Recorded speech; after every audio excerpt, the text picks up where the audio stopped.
Here's the news for this evening. PPP and government square off over sale of oil blocks. New report calls for more action to reduce child neglect. President Granger pledges government's commitment to education. Soil erosion threatens Linden. Mayor has plans, but funding is needed.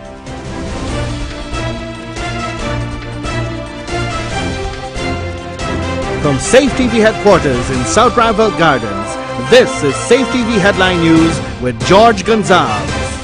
Headline News is now being streamed live on our YouTube channel. Join us.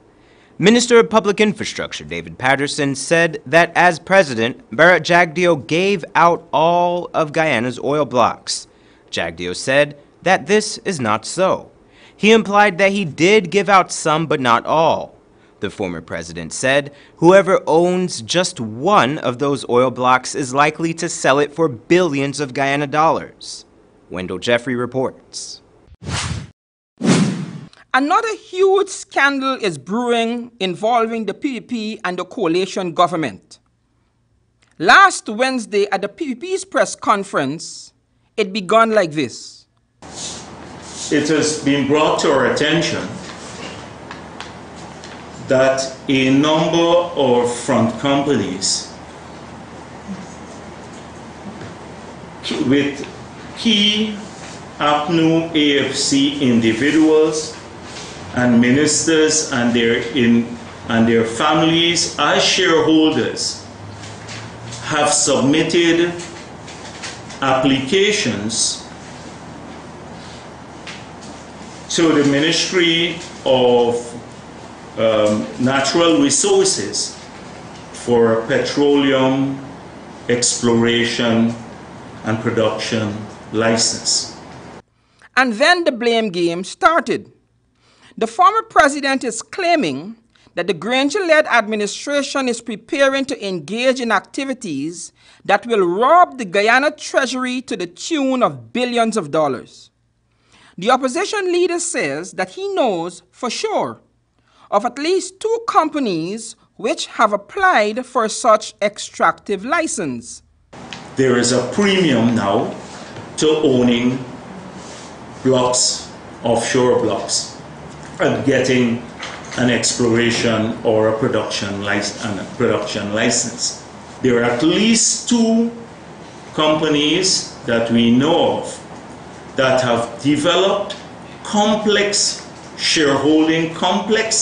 shareholding structures that have made applications for these EPLs in offshore blocks that are available now. Mr. Jagdeo went on to tell the press corps that just one of the blocks can be resold for $100 million. He said that these people who are aligned to the current administration, who he called cronies, have no money to explore for the oil, so they are only buying the blocks to then resell them. So they will get these blocks, and weeks later they will sell the blocks, because if they get one of those licenses now, they have the possibility of making tens of millions of US dollars, tens. And the estimate that one person gave me in the sector, because he said to me that the big companies will just buy these up, buy them up, and it's over 100 million US dollars. Understanding the potential loss of revenue to the Guyana Treasury, Channel 2 Headline News asked the former president if it wouldn't make sense for the government to not sell the blocks. Here is that exchange. If a person can buy a block and then flip it to the tune of 100 million US dollars, when once Exxon or Shell or whoever takes over that, buys it and begins to pump the oil, would that $100 million not be a cost to the government, because they would have to recoup that cost? So then what I'm asking is, would it not make sense for the government to not sell the block in as much as if the drilling party? Thank you very much. Thank you. Thank you. It is now being reported that the PPP has already sold several of the blocks to their friends, family, and cronies. And according to Mr. Jagdeo himself, those buyers have the potential to make hundreds of billions of dollars. As the Guyana oil sector attracts yet another massive financial scandal, there are continued calls for the Granger administration to adhere to their pledge of transparency and to not only release the ExxonMobil contract, but also for them to release the list of all those who now own those multi-billion-dollar blocks. For Channel 2 Headline News, I am Wendell Jeffrey. Thanks, Wendell. The mayor of Linden, Carwin Holland, is warning about the possible dangers soil erosion could have on residents if left unattended. Holland is hoping to get the attention of central government to undertake a project that will fix the problem while creating employment. Here's more.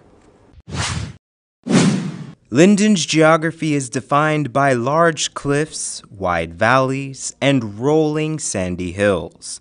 Residents of the mining town have called this place home for over 100 years. Unfortunately, these homes are in danger of becoming victims to the land itself. If we don't put something in place now to stop the degradation and the erosion of the hills, I think we'll be in for some serious trouble in a few years' time. Looking at the change in climate, looking at the way things have been going, looking at the way the rain has been falling, etc., I believe we need urgent intervention in Linden. And I'm calling on government to seriously look at Linden in such a way. If we start a revetment program in Linden. During a recent interview in the aftermath of Tuesday's freak storm, Mayor of Linden, Carwin Holland, explained that erosion, coupled with years of neglect, has created a precarious position for many residents of Linden. The erosion has been terrible. You have persons' homes on the hills. I'll tell you, it's about a foot in some places. You can see the foundation because of the revetment, because of the erosion, that has been taking place. And any one time, those homes and those houses can crumble. As you know, some of the houses are on hills. So well over 100 homes, I guess. Looking at this is a rough average, rough count. Well over 100 homes, I would say, are under threat, from the erosion. Just last week, Mayor Holland personally toured the wards of Linden. He observed major signs of erosion in nearly all of the hills. As such, the mayor recommends that the government focuses its attention and its money to the municipality. We need a comprehensive revetment program to get going in Linden. It will cost the government in the line of billions, maybe $1 or $2 billion, I think. Unemployment is a serious problem in Linden. As such, a revetment project can help more or less kill two birds with one stone. We can provide jobs for the many persons who are out of jobs there and then, and let them work within their streets, within the areas where they are living, so that they'll be able to work on those revetment programs within their area. As storms continue to increase with intensity, so does the threat of disaster, a disaster that could clearly be avoided. Today, PAHO/World Health Organization, in conjunction with the Ministry of Public Health, held a health fair at Starbrook Market. Here's what happened. PAHO, World Health Organization, in conjunction with the Ministry of Public Health, held a health fair at Starbrook Market. The all-day event offered visitors free health screenings, information, and healthy food and prizes. One of the organizations in attendance was the National Blood Transfusion Service, which allowed people to donate blood on the spot. Sandra Bamfield of the National Blood Transfusion Service explains. Today, we're happy to be out here where we having our blood drive, and we're part of this wonderful group of people here who's, we're offering medical assistance to the general public. Ms. Bamfield also made a request for individuals, especially those with negative blood types, to come in and donate. An organization that one may not expect to be present was the National Road Safety Council. One of the volunteers explained how road safety is a health issue. Road safety is a serious health issue. Yeah. It's a serious burden on the economy when somebody dies on the road, or injured, or maimed on the road. It's a serious burden on the economy because we're talking about medication and all the different things. She also divulged a troubling statistic. PAHO, World Health Organization, estimates that if nothing is done to stem the tide of traffic deaths worldwide, by 2020 it will surpass cancer, diabetes, and HIV deaths combined. Overall, the event drew a large crowd with health information that is relevant to each age group. Police need your help in locating Delvor Bunbury in relation to an ongoing investigation into the trafficking of narcotics which occurred on September 11, 2017. Bunbury is said to be of African descent. His last known place of residence is 37 Victoria Road, Plaisance, East Coast, Demerara. Anyone with information that may lead to the arrest of Bunbury is asked to contact the police on telephone numbers 226-2870, 226-7065, 911, or the nearest police station. Don't go away. Coming up after the break, a new report calls for action to stop child neglect, and the second annual Education Day is held. Stay with us.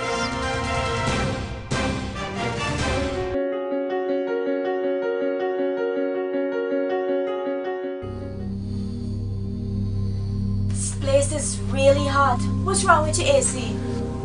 It's not working. Well, we wouldn't be able to continue this meeting anymore because this place is extremely hot. Wait, please don't go. Here's a company you can call to get your AC fixed. Action Cool.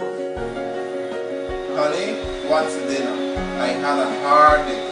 I'm sorry you had a hard day, but guess what, babes? I didn't cook today because the stove is not working. Having trouble at home or at the office? Then call the professionals at Action Cool. Our fully trained technical team have the skills and experience in repairs of all air-conditioned units, refrigerators, gas stoves, washing machines, and a whole lot more. For further information, visit us at 86 Hill and Princess Street, Mandela Avenue, Georgetown, or call us on telephone number 225-7867.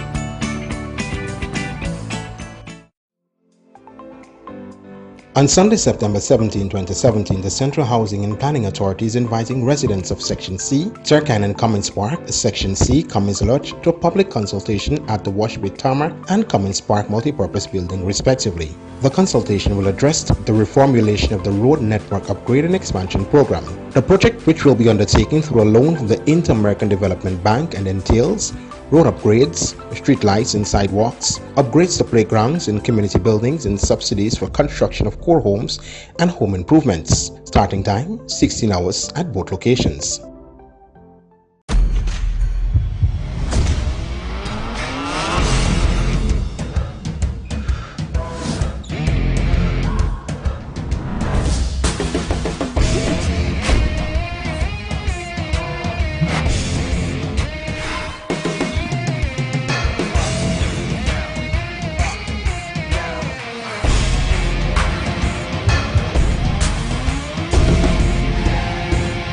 Styles, simply different.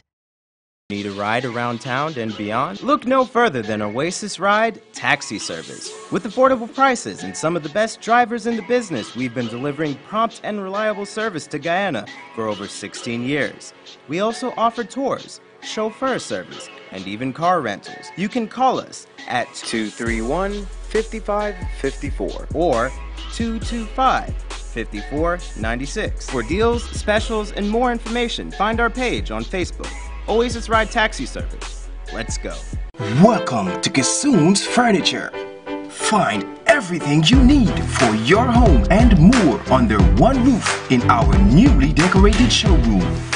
Our our locally crafted furniture has been perfected over the last 60 years. From our hands to your home, we also bring to you our newly introduced lines of imported furniture and sleep center, where you can find a wide range of beds and mattresses. Kissoon's Furniture, furnishing homes for over 60 years.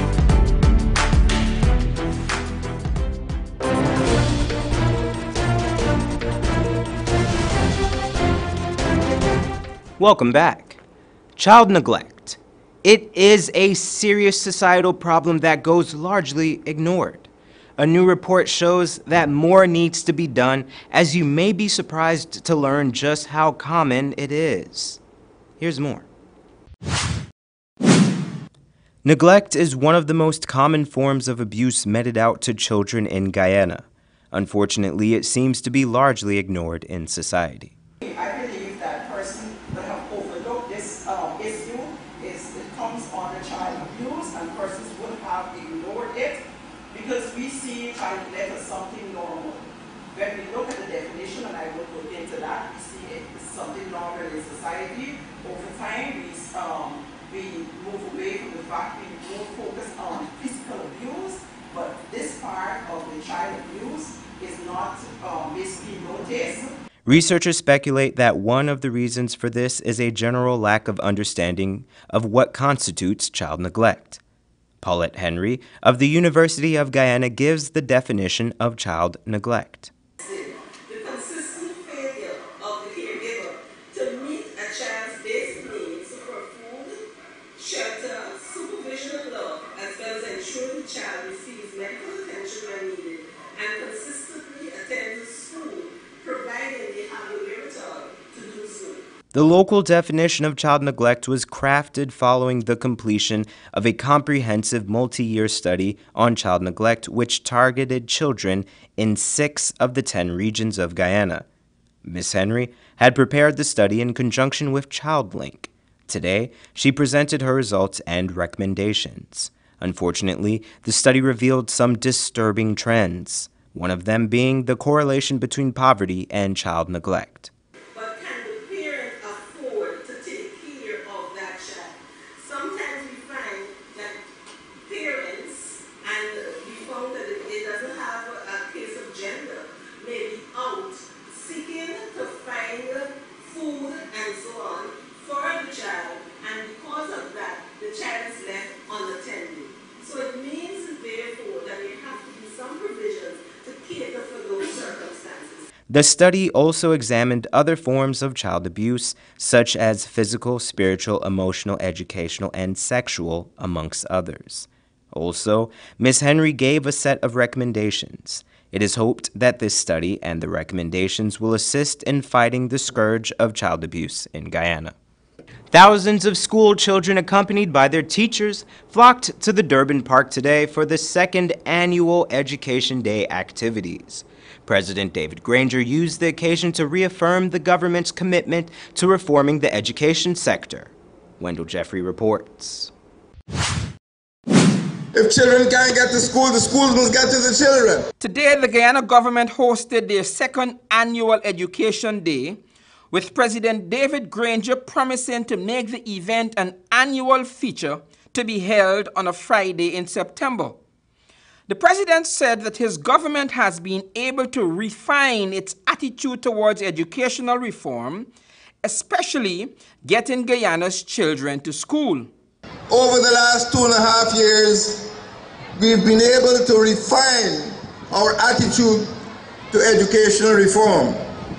And I just want to emphasize what the Chief Education Officer says, that our major concern is to provide easy access, that children, wherever they live, must have access to schools. By stating that every child must be in school, it's not just a motto or a slogan, it's a declaration of intent. And we have to ensure that every child has access to quality education, since this is a priority.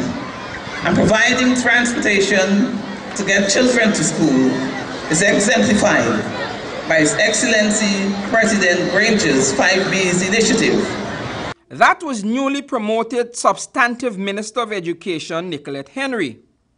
Through the Youth Innovation Project of Guyana, the ministry has awarded 24 entities and 13 STEM groups with grants totaling 40 million Guyana dollars to assist with programs that will enhance the lives of Guyanese children in all the regions. STEM stands for Science, Technology, Engineering, and Math. Consultant to the program, Ms. Bridget Hines, said that the programs include sewing, agriculture, aviation, architecture, counseling, and recycling. One of the grants will fund research in a project that will reduce mosquito bites. For Channel 2 Headline News, I am Wendell Jeffrey. Thanks, Wendell. A 19-year-old man was remanded when he appeared in court today charged for armed robbery. Esther Sobers was in court and filed this report. 19-year-old Jamal Griffith of 172 Campbellville, Allboystown, was found guilty of robbery today by Magistrate Judy Latchman. Griffith had pleaded not guilty. The court ordered on 22nd of June 2017 at Allboystown, Griffith, being armed with a gun, robbed a man of one Samsung phone worth $170,000. It was further alleged that on the 16th of August 2017 at 226 Independence Boulevard, while being armed with a gun, he robbed Edwin Singh of $400,000. Prosecutor Simona Bates objected to bail due to the serious gravity of the crime. The accused was remanded to prison until September 4th. I'm Esther Sobers reporting for Channel 2 Headline News. Thanks, Esther. Still to come, Barbados prepares to release comprehensive crime-fighting strategy. Stay with us. To ride around town and beyond? Look no further than Oasis Ride taxi service. With affordable prices and some of the best drivers in the business, we've been delivering prompt and reliable service to Guyana for over 16 years. We also offer tours, chauffeur service, and even car rentals. You can call us at 231-5554 or 225-5496. For deals, specials, and more information, find our page on Facebook, Oasis Ride Taxi Service. Let's go. On Sunday, September 17, 2017, the Central Housing and Planning Authority is inviting residents of Section C, Turkana and Cummins Park, Section C, Cummins Lodge, to a public consultation at the Washbit Tarmac and Cummins Park Multipurpose Building, respectively. The consultation will address the reformulation of the Road Network Upgrade and Expansion Program. The project, which will be undertaken through a loan from the Inter-American Development Bank and entails road upgrades, street lights and sidewalks, upgrades to playgrounds and community buildings, and subsidies for construction of core homes and home improvements. Starting time, 16 hours at both locations.